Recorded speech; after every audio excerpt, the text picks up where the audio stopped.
E a mensagem deste dia, conforme temos aí em nossa tela,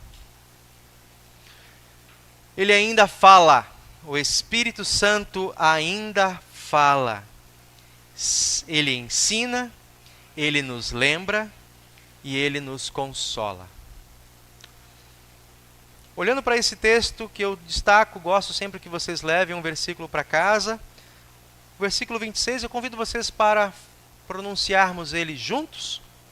Mas o Consolador, o Espírito Santo que o Pai enviará em meu nome, esse ensinará a vocês todas as coisas e fará com que se lembrem de tudo o que eu lhes disse. Amém. Por gentileza, pode acender a luz. É a primeira. Isso. Ajuda vocês, né?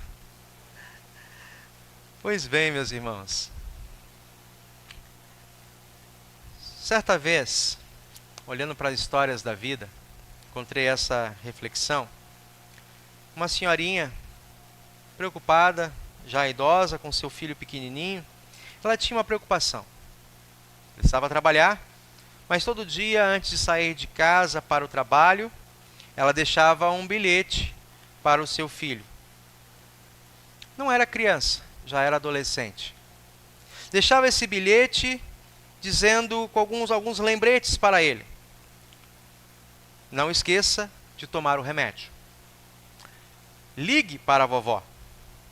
E não esqueça de fechar a janela. E era algo comum. Mas, como talvez em muitos lares, né, o adolescente teve aquela oportunidade de estar sozinho e um jogo que ele encontrou era tão interessante que ele foi para o jogo, sentou-se e esqueceu de olhar o bilhete que havia sido deixado para ele.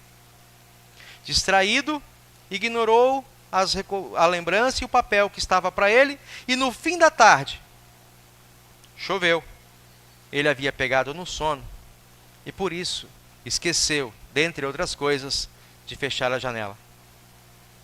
A chuva, com o vento, bateu para dentro de casa e, para quem já sabe o final da história, ficou uma bagunça.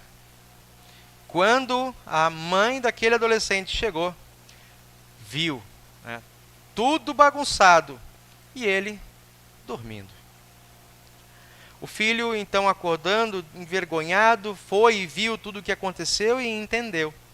Não faltava amor da parte dela para com ele, mas faltava sim obediência e atenção plena ao que ela lhe havia ensinado. Irmãos, essa ilustração da vida comum, ela também se assemelha ao que nós ouvimos hoje. Jesus aconselhando os seus discípulos. O momento exato em que estava acontecendo isso era ainda ali quando ele estava reunido com eles após a ceia. Realizaram a ceia e antes de subirem para o Monte das Oliveiras, nós vemos isso no versículo 22, por exemplo, quando Judas sai. Judas, ele sai para fazer o que estava no seu coração, como diz a palavra. Mas ali nós vemos Jesus deixando mensagens, lembretes para os seus discípulos. Talvez, como muitos pais, mães, que entendem, não basta hoje deixar o bilhete na geladeira. Tem que deixar uma chamada no celular. E ainda assim, na última hora, um alarme para lembrar. Olha o celular. E presta atenção na mensagem. Pois é. Assim como vemos em nossos lares, também com relação à igreja, nós nos esquecemos facilmente do que é a mensagem de Cristo. Facilmente podemos substituir a mensagem, a palavra de Cristo, por conveniências, por ensinos e práticas que sejam adequados ao tempo, que sejam muito próprios desse momento de alta tecnologia,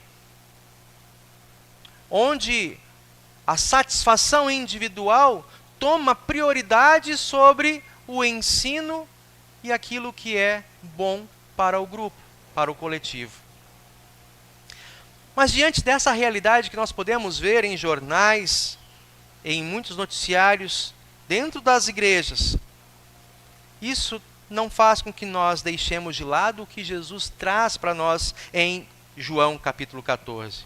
Ele diz: mas o Consolador, o Espírito que o Pai enviará em meu nome, esse ensinará a vocês todas as coisas e fará com que se lembrem de tudo o que eu lhes disse. É maravilhoso quando nós olhamos com atenção para esse texto e respondemos com toda segurança àqueles que olham para as igrejas históricas, dentre as quais a igreja luterana faz parte, e dizem: os luteranos, os ortodoxos, esses esqueceram o Espírito Santo para dar ênfase apenas ao segundo artigo do credo. Será que é verdade? Não. Como eu falei no início do culto, repito aqui. Qual é a obra do Espírito Santo? Sustentar a igreja firmada em Cristo. O Espírito Santo não busca o centro do palco, mas o Espírito ilumina os nossos olhos para onde nos segurar em momentos de desespero, em insegurança, incredulidade. O Espírito ilumina os nossos olhos para entender que nessa vida corrida há um Deus provedor. Deus Pai que te dá mente, corpo, habilidades, dons, o alimento, condições de trabalho, te agrega uma família, te protege contra todos os perigos e males. O maior deles, a condenação eterna. Ele não se privou do seu próprio Filho, antes, pelo contrário, o enviou. E é esse Filho que agora dá testemunho. Eu e o Pai somos um. E o Espírito em comum trabalha para que a Trindade seja vista e honrada, glorificada em toda a história pela cristandade. Entendem? Deus não está dividido. Deus não sente ciúme entre si das pessoas. Cada um tem o seu papel, cada pessoa tem o seu papel. E trabalham juntos. Em algum momento, o Pai toma proeminência. E aí nós vemos das obras da criação e da provisão do Pai. Em outro momento, o Espírito Santo é quem toma a providência, como nesse dia, de nos fazer crer e olhar para a base, o centro da nossa confissão. Cristo Jesus, Deus, homem, nosso Salvador. Meus irmãos, o Espírito, que Jesus afirma nesse texto, ele não apenas consola, mas como nós vemos também a fala de Jesus, ele ensina e traz à memória tudo o que fora dito pelo Senhor. Temos um ponto importante nessa mensagem. Qual é a obra do Espírito Santo? A obra do Pai, a criação, a providência. A obra do Filho, a redenção. A obra do Espírito Santo, nós dizemos, é a obra da santificação. Sustentar esse povo em santidade sobre a terra. Portanto, como ele faz isso? Ele ensina. Ele é como um pedagogo, aquele que ensina os pequeninos do Senhor a guardar a sua palavra e seguir o seu santo caminho. O vínculo entre a palavra dita por Cristo e a palavra que a igreja confessa e proclama, bem como nos lembra as nossas confissões, é para alcançarmos esta fé que foi instituído o ministério do ensino do Evangelho e da administração dos sacramentos. Ou seja, quando nós, pela Confissão de Augsburgo, afirmamos em toda a terra a importância e a necessidade do ministério, pastores, aqueles que assumem, que são chamados pela igreja e junto da igreja para pregar o evangelho, não têm autonomia e não têm a licença para serem usurpadores, para pregar aquilo que lhes convém, para ensinar segundo os seus próprios interesses. O Espírito Santo guia o ministério da igreja, fazendo com que aqueles que ouvem a palavra enxerguem, percebam e se apeguem a Cristo, a quem todo ministro chamado, ordenado e comprometido representa.